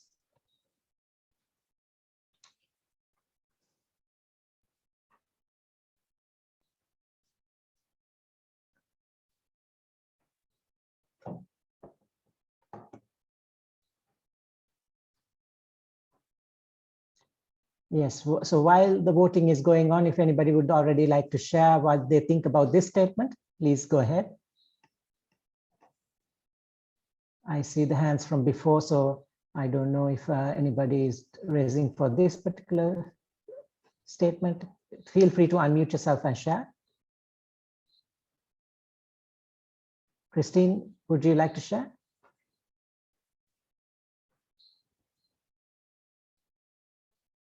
Oui, bonjour à tous. Yes, good morning, everyone. Can you hear me? Yes, Christine, go ahead. Oui, d'accord. Je voulais juste dire que Okay, so I just wanted to say that these educators can transfer their biases, but it depends on the content of the subjects that they're teaching. If they're talking about some connotations towards some communities or parts of the community, this would lead to a lack of peace, and there will be prejudices and biases in terms of these countries or these communities. And so I think that peace educators can have this impact, and they should be careful, or else it would contribute in exacerbating the violence and making matters worse. So I believe that we should not be transferring our biases when we're communicated with the people who are listening. Thank you very much. Thank you. So if you see the results, 15 people have agreed with the statement, 6 people are in the middle, 9 people have disagreed. Anybody else who would like to share? Can I invite Hasne? Yes, so when it comes to prejudices and biases that can be transferred from peace educators to learners, it is very possible, because before programming a peace building education program, we need to teach to those trainers or to those educators to put aside their relative or subjective opinions. And that's very hard to do because many people, when talking, they are referring to examples that they endorse or not, depending on their country, their religion, their preferences in life. And I believe that certain rules should be written for these educators to respect and to abide by, to not point out things that can be biased or preconceived by the educators. Yes. Thank you, Hasna. Osman. Osman Dieng.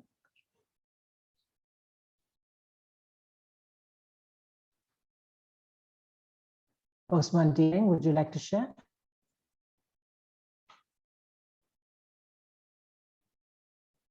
If not, can I go to Antoine?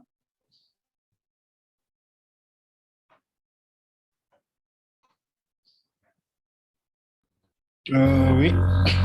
Yes. Thank you.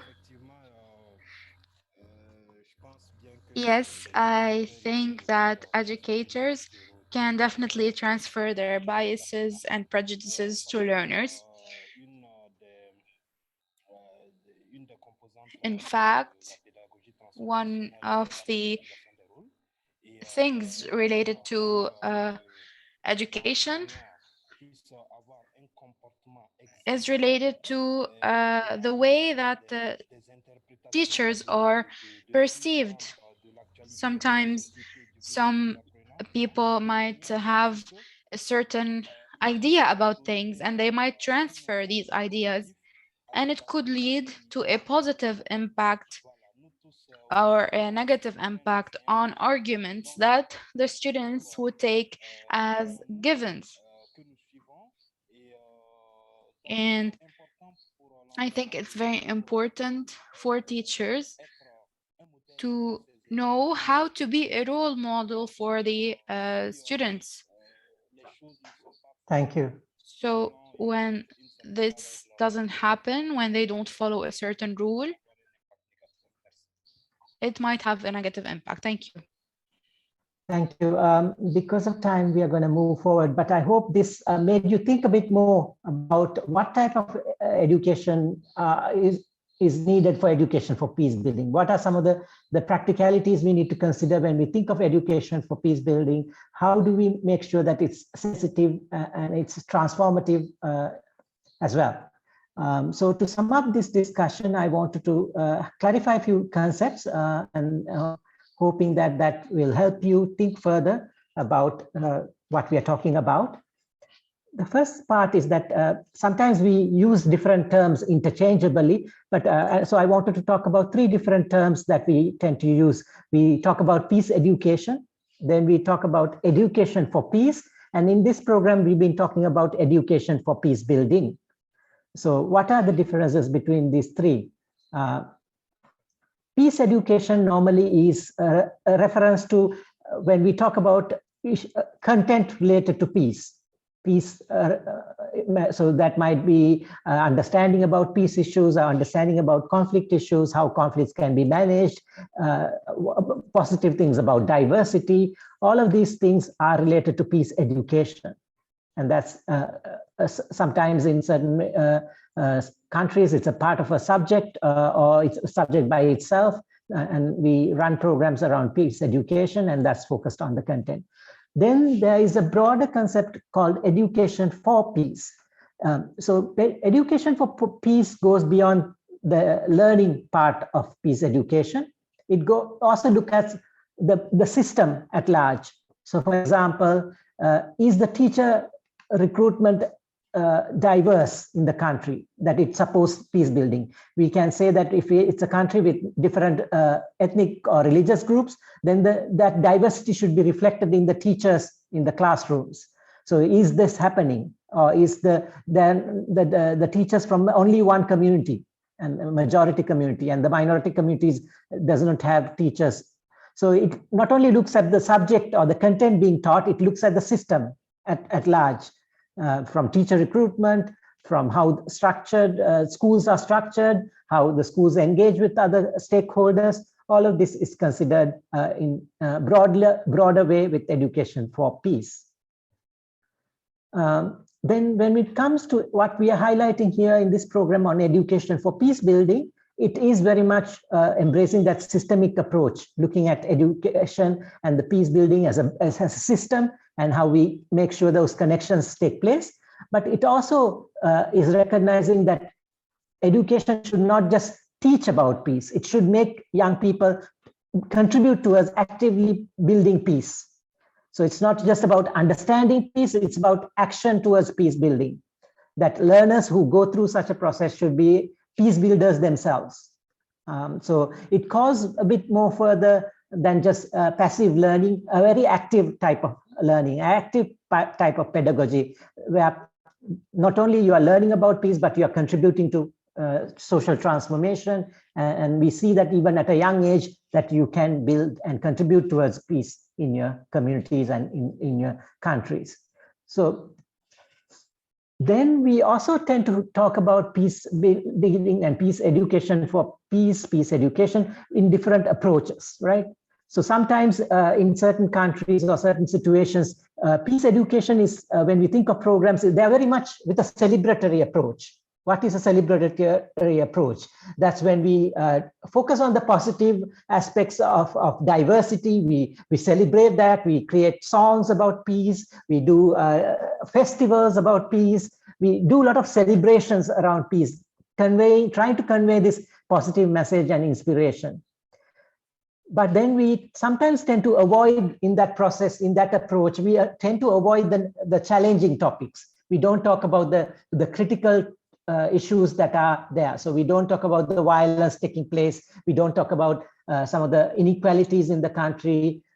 We don't talk about injustices happening around us. We ignore those and only focus on the peace, the positives of the celebration. The second approach, the critical approach, is different. And in that, it is about discussing about those issues that are critical. So if there's inequalities, there's social class issues, ethnic issues, religious differences that create problems, then critical approach is to embrace and talk about these things. Look at them as also power inequalities in education and create opportunities for learners to critically examine them and discuss these issues. And it might be in certain contexts seen as a bit more political. So sometimes it's more challenging to have these critical approaches in our educational institutes.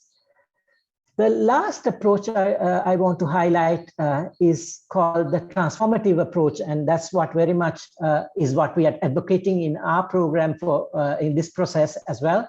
And it is celebratory, it does give that space. It is also critical. We don't want to avoid issues. We want to see them, but we are looking at it from an angle of transformation. How can we overcome these challenges through transformative approaches? And that transformation also is taking ownership of the problem, not seeing that the problem is just outside and it's the other group that is the problem, but it's also embracing that we are part of this, the problem as well, and looking at the inner transformation as much as the outer transformations as well. So we in this program, very much transformative pedagogy is about this transformative approach that looks at the system, but also the internal, the person, the values, the practice of the individual, and in a very reflective approach as well. So this is what I wanted to highlight. And when we are thinking of education for peace building, it can fulfill many different roles. There is an aspect that education for peace building contributes towards building that competencies in our learners, the skills, the attitudes that are needed, the knowledge that they need towards contributing to peace building.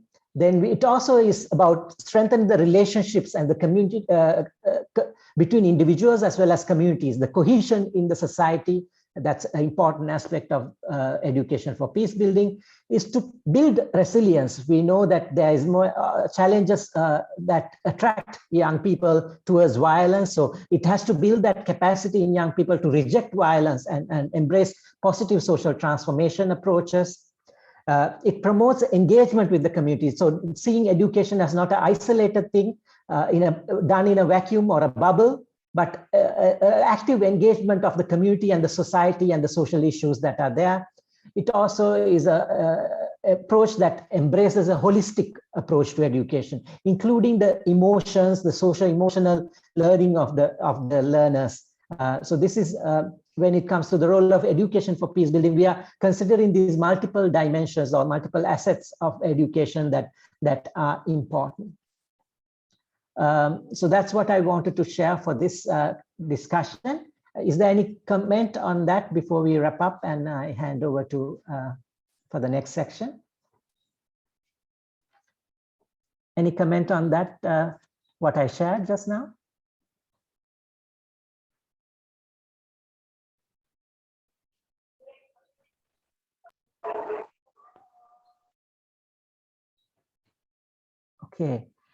Okay, so I think it's important that you continue to think about education for peace building. Yes, we have education in different ways, but this specific approach of education for peace building and with a transformative approach is what we are talking about. And then in the next part of the session, what we are going to do is then what sort of pedagogy is required to facilitate this type of approach. Richard, can I invite you and hand over to you?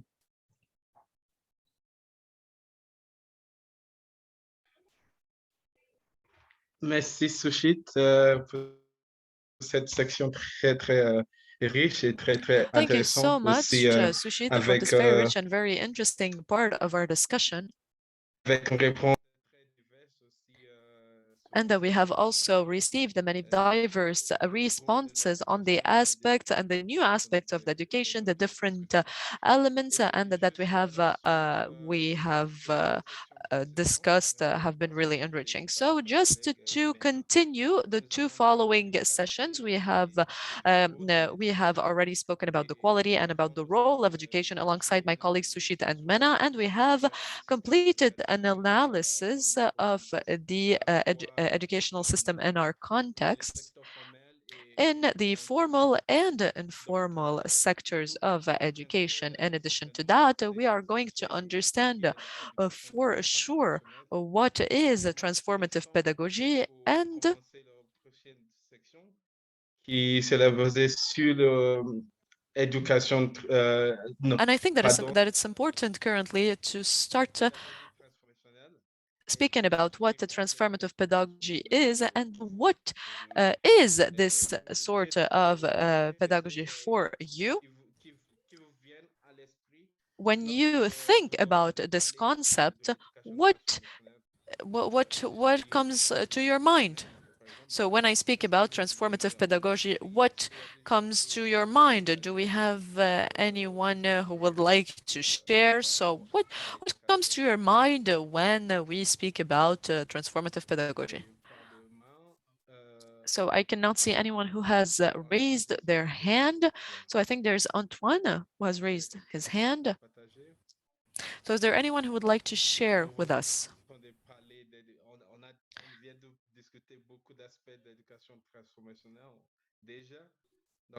So we have already spoken about the aspects of transformative pedagogy. So currently, is there anyone who would like to share their thoughts on transformative pedagogy? All right, we do not have any hands up, so let's continue.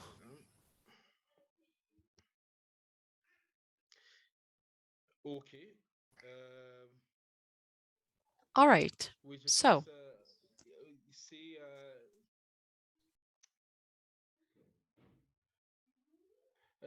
peut-être tout le monde a déjà reçu le guide. I think that everyone has already received the guide that has been sent yesterday or today. So I think that everyone has already received the guide. And in the chapter 3 of this guide, in the French version. So in the third chapter that speaks about transformative education, we have the essential elements that are taken into account when we speak about education or transformative education or pedagogy. So Sushit, can you please share your screen? And on the page that mentioned the 6 elements of transformative education, please. So Sushit.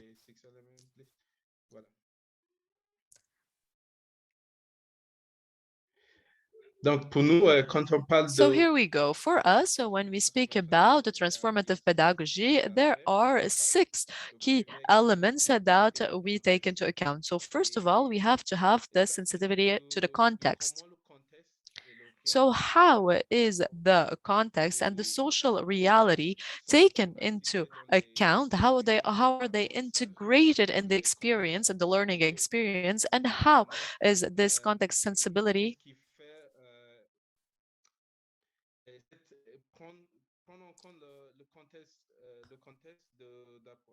so in the context of education, it also means that the education needs to play a positive role in treating and finding a solution to conflicts that are already existing. So it is really important to take into account the situations. So do all of these contexts do all of these contexts have a role, have an approach that takes them into account in our educational system, yes or no? The second or aspect or key element is a secure learning environment. So there needs to be a secure and inclusive learning environment for the children to be able to learn. So here, when we speak about security, we speak about physical, emotional, cognitive, environmental, and spiritual security. And I have already mentioned the Sustainable Development Goal that tackles the sensibility of handicapped children and people. So this needs to be taken into account. So in order to create this safe learning environment, it might take facilitators that would ensure that the ideas, the opinions, and the information that is shared by participants take into account everything. And of course, these participants need to be valorized and need to be integrated in the contributions. The third key element is in a participatory and collaborative learning. So when we began the session today, I was mentioning how it's really important to participate actively to the activities and to the workshops that we propose. So this activity is tightly related to the fact that it's important to promote the constructive and collaborative approach in order to build a know-how and a collective experience. The fourth key element is the behavioral model, which is a central element that needs to be taken into account when we speak of attitudes, when we speak of values in order to promote a peace. And for us, we need to have this model and we need to take into account and influence and give examples of failures, of lacks, because all of these conditions are part of the human nature. And of course, we need to integrate this influence and this role modeling in our systems. The final 2 elements is a whole school approach or a whole community approach and supporting learner-led actions. So the global approach for us at school or as a community is to be able to take into account a contribution that will enlarge and interconnect the learning and the transformation between all of the actors, how to work with the community, how to work within the educational systems, not only in the particular class, however, how do all the educational systems integrate and integrate inside of the educational and learning systems of children. And finally, how can we connect learning and actions in order to face challenges? For us, sometimes we speak about the approach of problem solving. So does our system, does our educational system allow the creation of this space in order for learners to lead actions? So these 6 key elements are the ones that we are going to work on currently in breakout rooms in order to really discuss the root of each element. And for every element, if we take into account each element, the questions that we are going to work on within the groups are the following. What does this element englobe, for example? No, the question for the group work, if you can display that. Yeah. Donc, pour chaque élément, qu'est-ce qui signifie?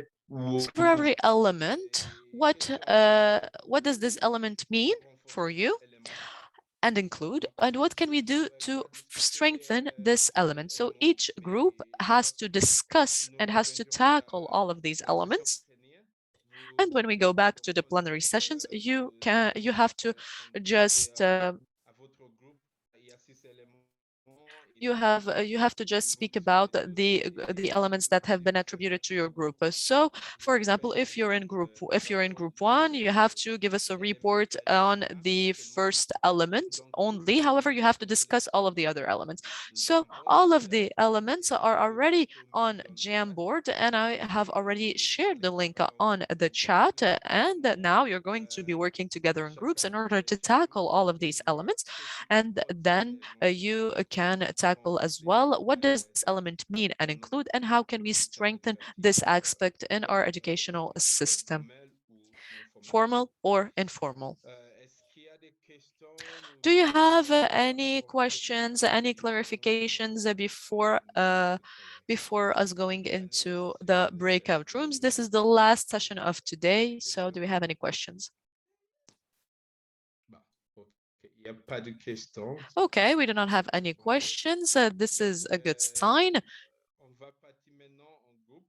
So right now we're going to be divided into groups in order to be working on every element. So, and I repeat, the questions to be answered are: what does this element mean and include, and what can we do to strengthen this element? So you're going to be working in groups, and I think they're going to be the same groups as last time. And we're going to divide you again, and we invite you to join the breakout room. And thank you very much. See you very soon. So we're going to be working for about 20 minutes, and we're going to then come back to the plenary session. Come back. I know probably that time was not enough for you to discuss, but unfortunately we are at the end of the time for the session for today. So we will continue this discussion tomorrow, giving you more opportunity to explore these elements of the transformative pedagogy. This part of what is transformative pedagogy is the heart of this training, and sometimes we talk vaguely about the idea of education for peace, but it's when that comes alive through transformative pedagogy that education for peace building becomes impactful. So it's very important that we try to understand these different elements and how they work together to transform, and how they can work together to transform learners going through the different programs we run. So we had a bit of challenge in this last activity trying to group you, because some of you didn't join the breakout room. So there was sometimes a bit of complication trying to have enough people in a group. But I hope some of the groups were, I saw there was very active dialogue within different groups. Any comments, any reflections as we end the sessions for today? We will continue to discuss this, but any closing reflections for today?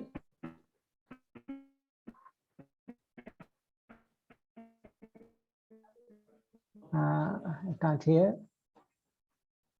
Anybody else? Yes, Antoine. Ok, merci. Thank you. So I just need to know, are we going to talk about the discussion tomorrow as well? We're going to have this discussion tomorrow as well. Yes. Yes, Oui, we c'est will. plutôt ça, oui.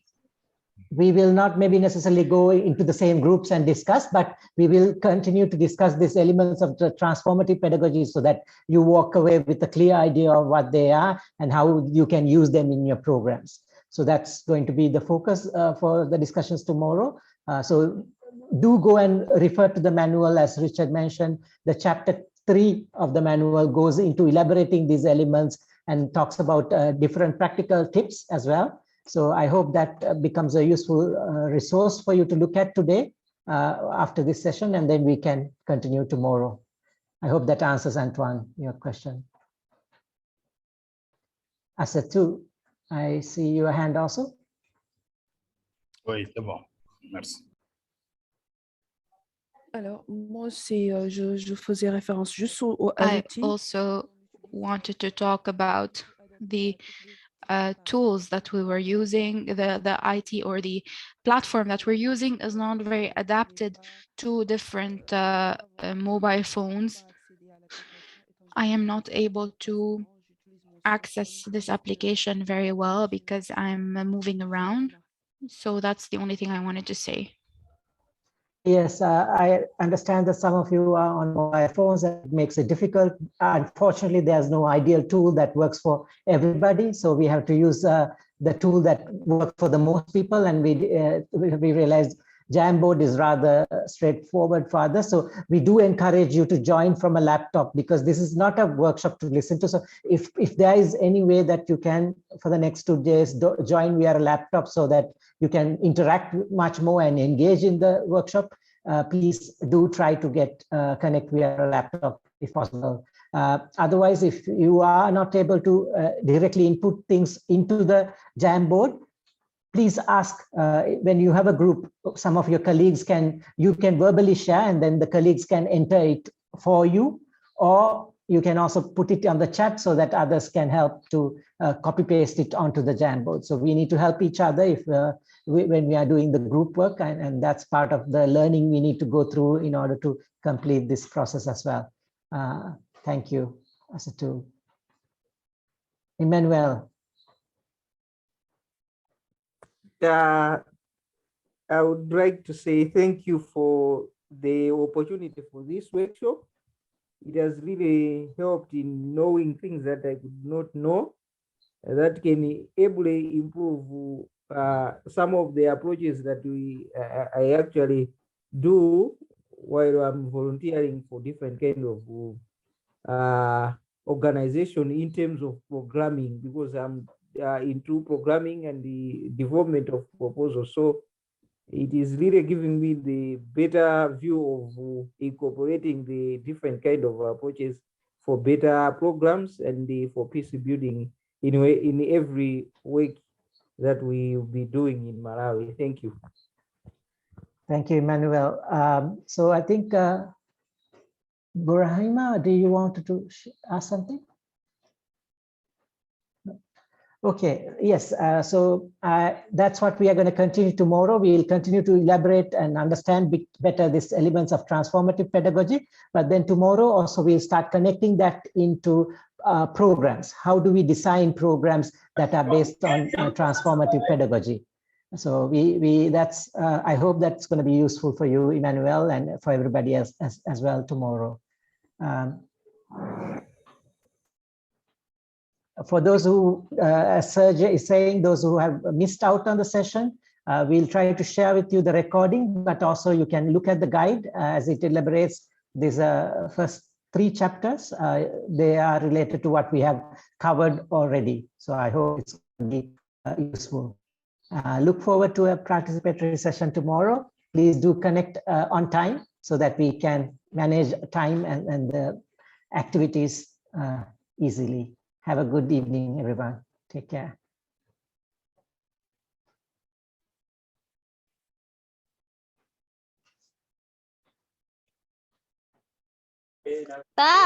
Troisième jeune, s'il vous plaît, troisième Bye R de bye. Paris. Machallah. Oui. Rahima, did you have a question? À demain, tout le monde. Au revoir. Oui, maintenant, je vous demande Thank you. troisième GMT. Yes, I'm asking you about the time. Là, on se voit demain. 3 p.m. Paris time. Rahima, it's 2 p.m. Paris time, 3 p.m. East Africa time, 2 p.m. Paris Central Africa time, 1 p.m. West Africa time. Africa time, ok. Merci. 12 heures. Thank you.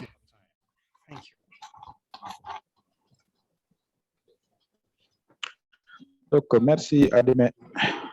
Nice one. À demain. Thank you very much. See you tomorrow. Thank you. À Please demain, tout feel le free monde. to disconnect.